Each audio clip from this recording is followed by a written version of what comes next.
Graça e paz, Deus abençoe a todos. Estamos de volta falando sobre o livro de Apocalipse. Chegamos não. Vamos fazer uma leitura de alguns versículos do 20º capítulo. Na verdade, estamos iniciando os estudos do livro e apresentando aqui as abordagens da chamada escatologia, doutrina das últimas coisas, e também uma perspectiva que abrange a linguagem profética, a profecia. Vamos a uma leitura aqui de alguns versículos do capítulo 20. Então observei que desceu do céu um anjo com a chave do abismo e uma grande corrente em sua mão. Ele prendeu o dragão, a antiga serpente, que é o diabo, Satanás, e o amarrou por 1000 anos. Lançou-o no abismo, onde o fechou e pôs um selo sobre ele, para que não enganasse mais as nações, até que os 1000 anos se completassem. Depois disso, é necessário que ele seja solto por um pouco de tempo. Olhei e vi alguns tronos, e foi entregue o poder de julgar aos que nele se assentaram. E vi as almas dos que foram degolados por causa do testemunho de Jesus e da palavra de Deus, os que não adoraram a besta, nem tampouco a sua imagem, e não receberam o sinal na testa nem nas mãos. Eles reviveram e reinaram com Cristo durante 1000 anos. Entretanto, os demais mortos não ressuscitaram, até que se completassem os 1000 anos. Esta é, pois, a primeira ressurreição. Bem-aventurados e santos os que tomam parte da primeira ressurreição. A segunda morte não tem poder algum sobre eles. Serão sacerdotes de Deus e de Cristo, e reinarão com ele pelo período de 1000 anos. Graças a Deus pela sua palavra. A Bíblia fala, então, desse período de 1000 anos. E nós temos aqui o material do Erickson, Miller Erickson, Polêmica em torno do milênio. Polêmica em torno do milênio.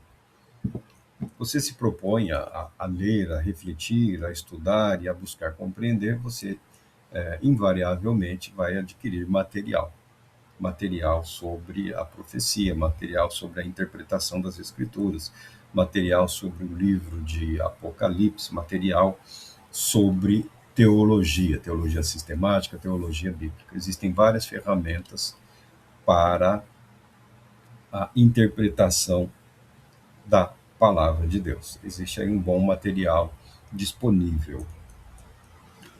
Em espanhol, o material é muito mais abrangente do que o que nós temos em língua portuguesa, tá bom?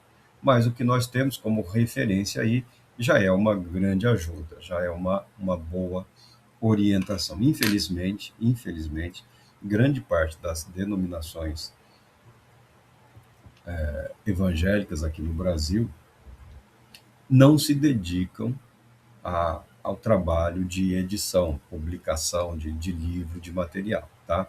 A maioria se limita ao trabalho de livraria, né? Vender aí alguns objetos, camisetas, bottoms, coisas do gênero. A publicação de literatura cristã, principalmente literatura cristã, com teor doutrinário, teológico, ela é bastante limitada. Graças a Deus por aqueles que têm coragem de se dedicar nessa área, traduzindo bom material, boa literatura, bons autores. Algumas denominações mais conservadoras mantêm a sua linha editorial.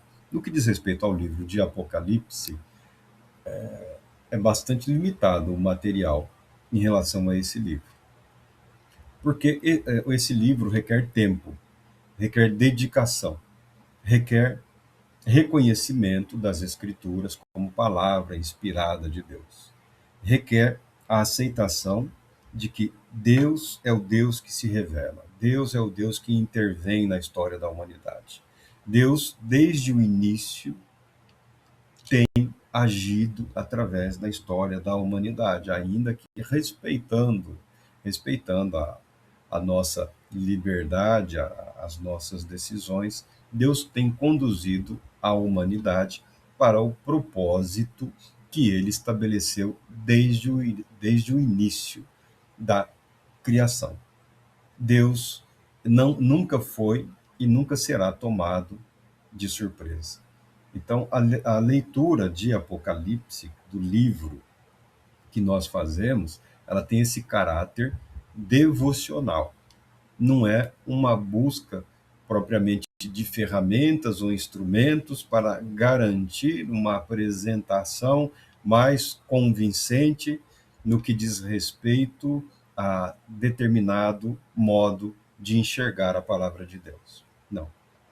A leitura que nós propomos é a leitura que nos coloca diante do Todo-Poderoso Deus, assumindo a condição por ele proposta para nós, de servos, de adoradores. Se o seu conhecimento das Escrituras, se a sua busca pelo conhecimento, o aprofundar-se no conhecimento da palavra de Deus, não o colocam como servo de Deus, não tem respaldo no seu espírito, na sua alma, ela está sendo uma busca equivocada. Esse é o desafio de todo aquele que se dedica ao estudo das Escrituras e da teologia ou de qualquer outra área. Preservar a sua integridade devocional. A sua integridade devocional. Então, a leitura devocional, ela deve ser mantida ao lado do trabalho de busca, de compreensão, tá bom? O Dr. Erickson é um teólogo americano, ele é batista, tá? E eu tenho profundo respeito pelo material publicado por ele. Ele não se excede, ele não exagera, não vai além daquilo que está proposto nos livros, tá bom? Ele não é um teólogo delirante, tá bom? E isso nós consideramos muito importante. Uma das características dessa ferramenta de interpretação das Escrituras chamada milenismo ou pré-milenismo. O milenismo é a crença de que a palavra de Deus é verdadeira e de que Cristo reinará sobre a humanidade. E que a vinda de Cristo desencadeia o juízo, o julgamento da humanidade. Quando você lê Apocalipse, você precisa aprender a ler sobre duas perspectivas, sobre dois ângulos.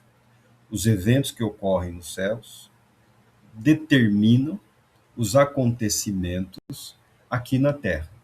A soberania de Deus está preservada, está resguardada.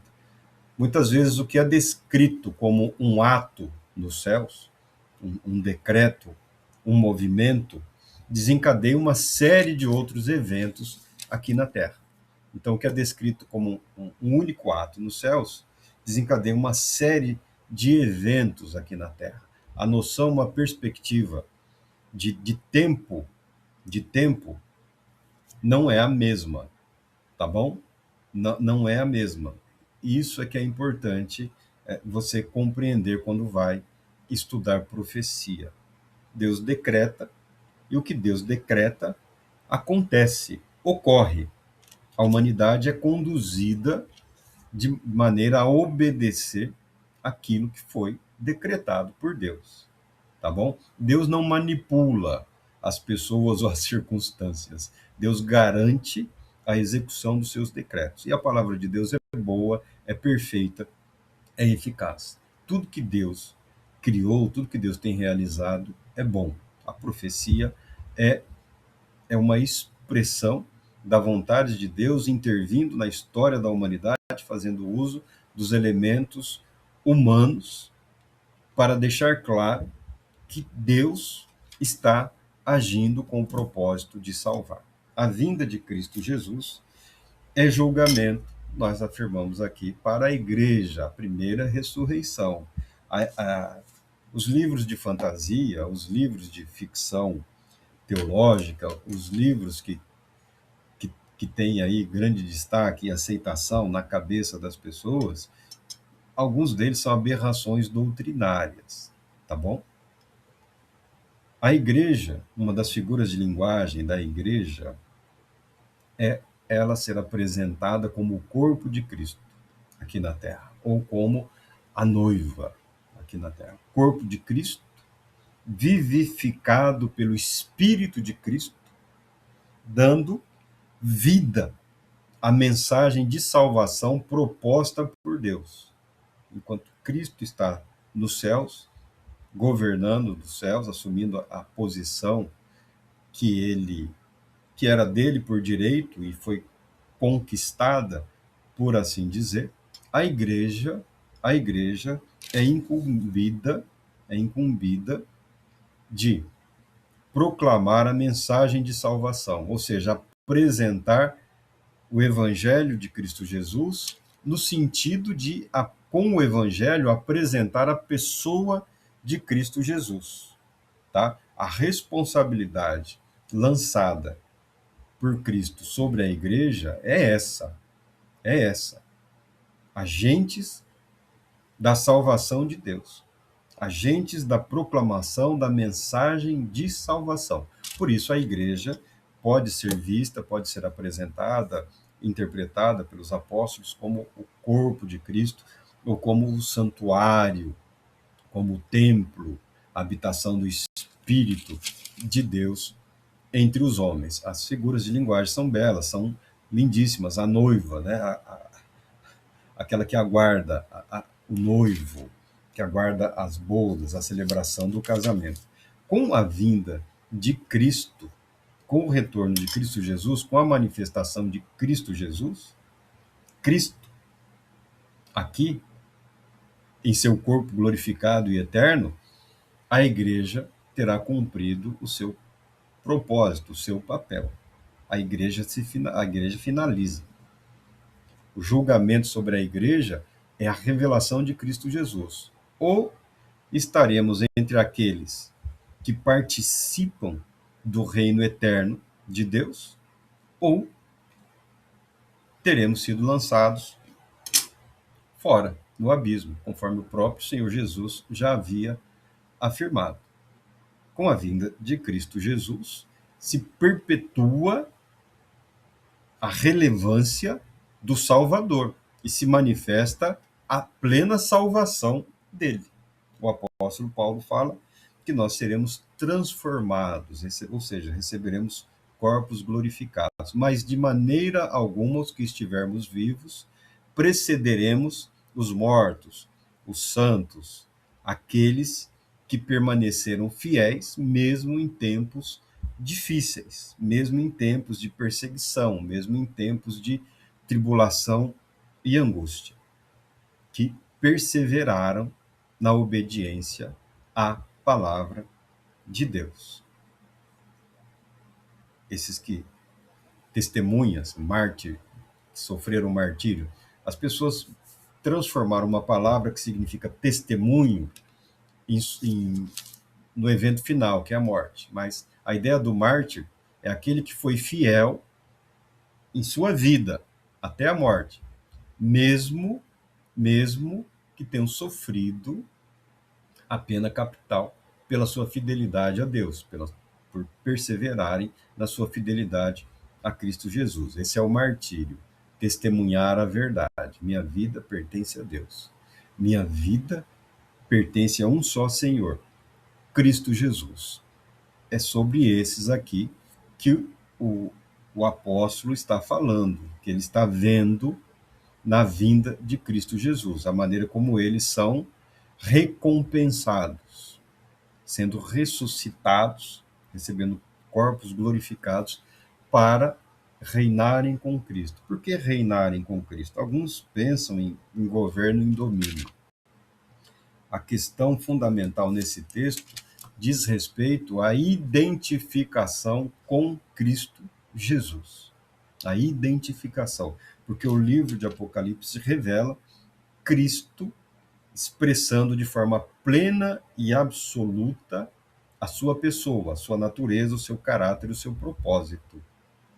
Ele não nos salvou para permitir que nós vivamos segundo as nossas próprias vontades ou o nosso próprio querer. Ele nos salvou da escravidão do pecado para que nós possamos, com a nossa vida, servirmos a Deus. Tá bom? Servir a Deus. Os seus servos o servirão. Ninguém está sendo salvo para tirar férias na eternidade.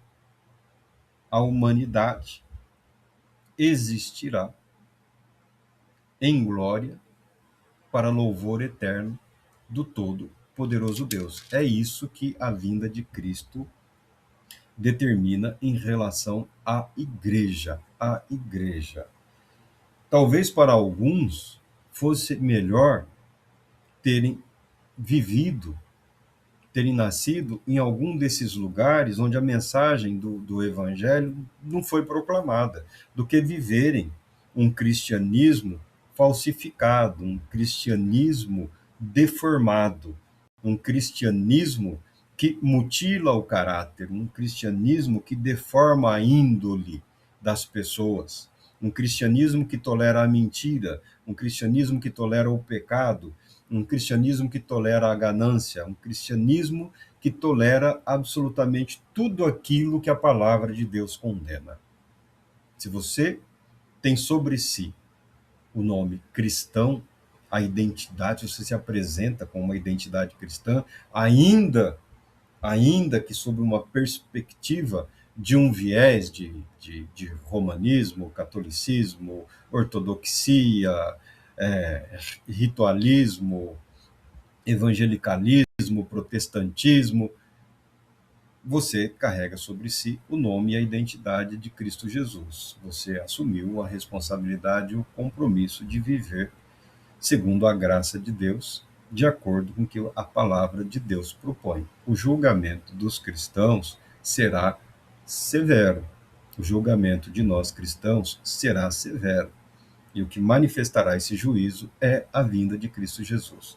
Ou estaremos com ele, ou não há tempo, não há mais espaço, tá bom? A vinda de Cristo Jesus é o fator determinante sobre esse mundo, sobre esse universo aí que se apresenta hoje e que as pessoas chamam de igreja ou de igrejas cristãs na Terra. Deus não está brincando com a humanidade. O que Deus exige, o que Deus exige é dedicação a Ele. O que Deus exige é santidade ao Senhor. O que Deus exige é obediência a Ele. O que Deus exige é a adoração. O que Deus exige é a aceitação da palavra dele, tá? E essa visão e essa perspectiva doutrinária do chamado pré-milenismo, que Cristo retorna, e depois de Cristo, o milênio, ela tem essa característica de apresentar duas ressurreições, tá? Bem-aventurados e felizes são aqueles que têm parte na primeira ressurreição. Ah, mas e quem estiver vivo quando Cristo voltar? O apóstolo Paulo fala que serão ou seremos transformados, receberemos corpos glorificados, não experimentaremos a morte se Cristo retornar aí nos próximos dias. Eu ainda acredito que temos algum tempo, tá? Temos algum tempo. Quanto é? Não faço a menor ideia, porque eu não tenho essas preocupações em ficar adivinhando. Se o senhor quiser voltar hoje, que ele volte, que ele retorne hoje, que ele cumpra a sua palavra. Aceitamos a bondade de Deus, aceitamos a justiça de Deus, reconhecemos que Deus tem sido fiel, e ele será fiel por toda a eternidade. O pré-milenismo tem essa característica de uma dupla ressurreição, tá bom? Aqueles que permitiram, porque é o que caracteriza o cristão. O cristão foi constituído reino e sacerdote. Aqueles que permitiram que Deus, através de Cristo, reinasse, governasse as suas vidas, as suas vidas, as suas vidas, serão poupados desse período chamado milênio e terão parte na primeira ressurreição. Não existe espaço na palavra de Deus para essa graduação de cristão. Cristão pleno, cristão puro, cristão cheio, cristão verdadeiro, cristão falso. Ou é cristão ou não é cristão, tá? Quem decidirá? Jesus, o Cristo, na sua manifestação, na sua vinda. Então, essa é, se não a principal característica do pré-milenismo, ela é a mais importante. Nós sabemos que não há unanimidade entre os intérpretes da palavra de Deus. E nós já deixamos claro. A disponibilidade mental de submissão à revelação é o que caracteriza os limites da interpretação. Dizer que o que está escrito na palavra de Deus é figurado, é apenas uma figura de linguagem, é só uma maneira elegante de fugir da verdade, de fugir da verdade revelada pelo próprio Deus através de Cristo Jesus e que deveria nortear as nossas vidas. Aceitar a palavra de Deus como ela se apresenta é aceitar a verdade de que Deus sempre teve o controle. Nós temos responsabilidades em relação às nossas vidas. Assim, nós temos a questão do autogoverno, nós temos a questão de decidirmos por nós, mas Deus permanece no controle da sua criação, no controle dos eventos. As nossas reações à soberania de Deus é o que revelam a nossa índole, o nosso espírito, a nossa disposição, tá? Então, a fuga que alguns fazem em relação a esse período chamado de milênio e de Cristo governando pessoalmente povos e nações da terra tem relação direta com a maneira em que eles permitem com que Cristo governe as suas próprias vidas, as suas decisões como cristãos. É simples assim. É simples assim. O que nós falamos revela o que habita no nosso íntimo, no nosso ser. Quem não acredita não tem como, não tem como se submeter à verdade revelada. O triste é que muitos cristãos estão se deixando levar, por isso nós voltamos a falar sobre algumas perspectivas doutrinárias, sobre o Espírito Santo, sobre dons do Espírito Santo, sobre o livro do Apocalipse.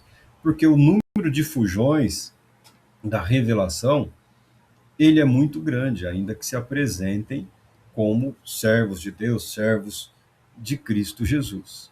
O fato é que nós devemos permitir que a palavra de Deus faça parte da nossa vida. Você quer ser feliz? Meu Deus, eu quero ser feliz. Meu Deus, eu quero ser bem-aventurado. Bem-aventurado, bem-aventurado e santo, verdadeiramente felizes e santos, ou seja, preservados e separados porque a vinda de Cristo Jesus manifesta essa verdade, essa realidade, desfrutaremos com Cristo de tudo aquilo que Cristo conquistou em benefício, em favor da humanidade. Tudo aquilo que nós não fomos capazes de fazer por nós mesmos, a vinda de Cristo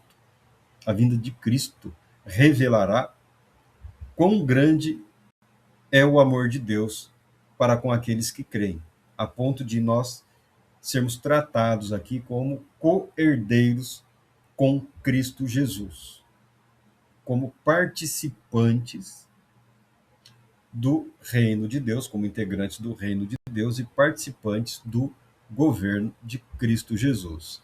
Uma outra doutrina é muito importante para você entender isso. Não tem como entender Apocalipse, não tem como entender profecia sem compreender a pessoa de Jesus o Cristo, chamada Cristologia.